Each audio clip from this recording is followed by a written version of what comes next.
In the age of the internet, pretty much anyone can broadcast their ideas to the world. And the fact that you're watching me right now just goes to prove that.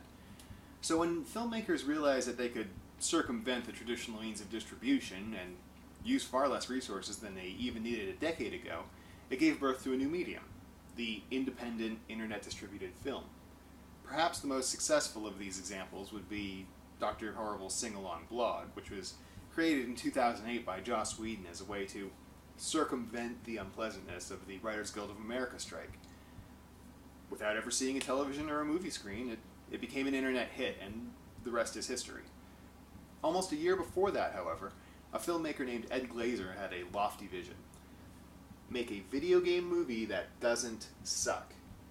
That is, a video game movie that's not been bastardized by Hollywood, by people that have never even picked up a controller yet are willing to put millions of dollars into these licensed shitfests that wind up having no similarity to the original game.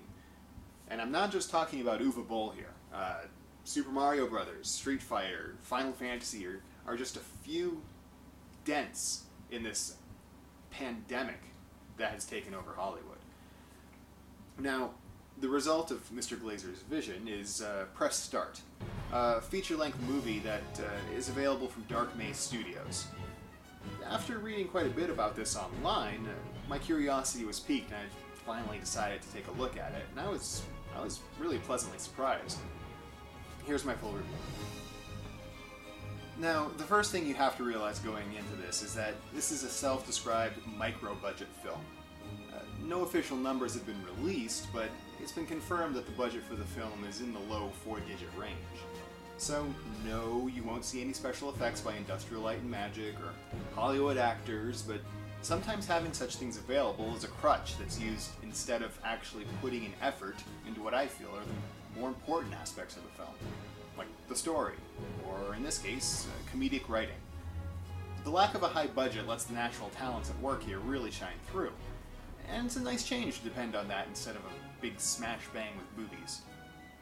The story is just a mashup of video game tropes without ever having to name such video games. There are licensing issues at work here.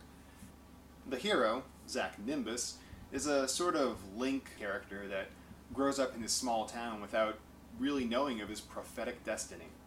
Whose ancient prophecy? An ancient prophet's. Oh. Sam and Linku are doppelgangers of Samus from Metroid and Scorpion from Mortal Kombat, respectively. The trio must go forth and find 3 relics in order to confront Count Nefarious Vile and bring peace to the land. It's all a fairly common story, at least for a video game. But, as a wise man once said, getting there is half the fun. As you can imagine, if you're not a video game fan, you're not going to get a lot out of this movie. But if you are, then there are in-jokes everywhere for you. Hey! What? Hey! What? Hey! What? Hey! We warped, Zippy. We're not going there. Hey! We skipped it. We friggin' skipped it! Hey! It's really one of those movies where you notice something new every time that you watch it. And really, pretty much every gamer should be able to recognize the homages that are in place here. I mentioned before that the micro-budgetiness of the movie allowed the natural talent to just shine through more. What did I mean by that? Well, for starters, the writing is very clever. For being such a cliched story, on purpose, the dialogue is witty and makes it clear that more than anything else, this is a comedy. When you find yourself alone in a room chuckling out loud to one-liners and events on screen, that's a sign of some funny writing. Why'd you let him hit you? It was his turn. The music is also well done, and for good reason. It was composed by Jake Kaufman, who's an actual video game music composer. He's able to mimic the various themes that we've all heard growing up, while still making them unique and interesting to listen to.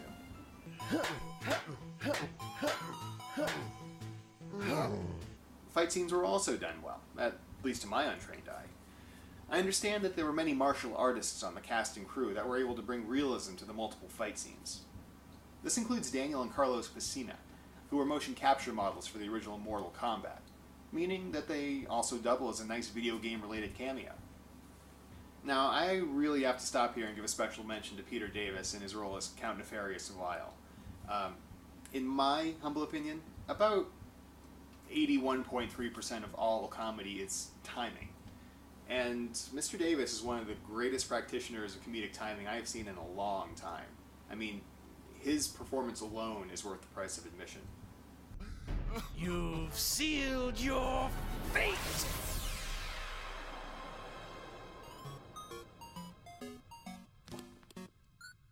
Oh, I do wish they wouldn't play that music every time one of them dies. So depressing. Okay, Vile, you think you can play games with our lives? Well, I've got a little surprise for you. What is it, silver arrows? Oh my god, it's silver arrows, isn't it? No. Well, what is it? Armor that absorbs my attacks and converts it to health? No. So what is it? Help! One moment, please. What was the surprise? I really shouldn't be surprised, since in doing some research I found out that he's actually a professor in the theater department at the University of Illinois. So I guess that's his fallback position. I have a feeling there's a really interesting story involved in how he got attached to this project. Those fools have no idea what horrors await them. Ow. So, what doesn't work? Well, the aforementioned lack of resources does add an air of campiness to the whole shindig, which is unavoidable.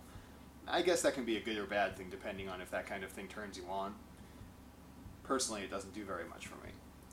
Also, some of the acting is, shall we say, not top-notch. I mean, I know I'm not one to talk. Hey, maybe you can afford all these new consoles, but you're going to be begging for my stockpile of spam when Y2K hits. But that doesn't mean I can't point it out.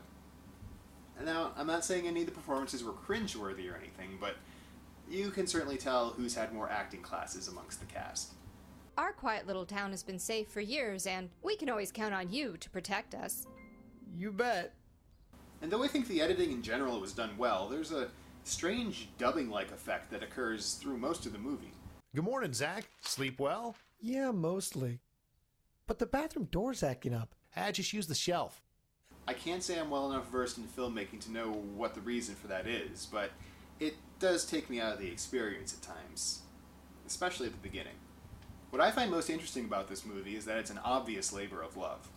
When this many people get together to write, compose, act, and program special effects for little to no money, it's a pretty amazing accomplishment. What really gives me pause about Press Start, get it, is that it's so much better than so many of the other video game movies put out by big production houses. It's easy to sit back and whine and bitch and moan about how much something sucks or how it's not what you thought it should be. But it takes a lot more to actually come up with a solution and put something out there for the whole world to see. And doing it with practically nothing just makes it more of an accomplishment. So I give a big thumbs up to Press Start, and I encourage anyone who's a gamer to give it a try. We should encourage such efforts and applaud them when they actually work out. I believe this movie accomplished exactly what it set out to do. If you want to be entertained by a movie that's awash in video game references, then I really don't think you can do much better. What more praise does it really need than that? This is Brew from the Clan of the Grey Wolf, and there is no reset button.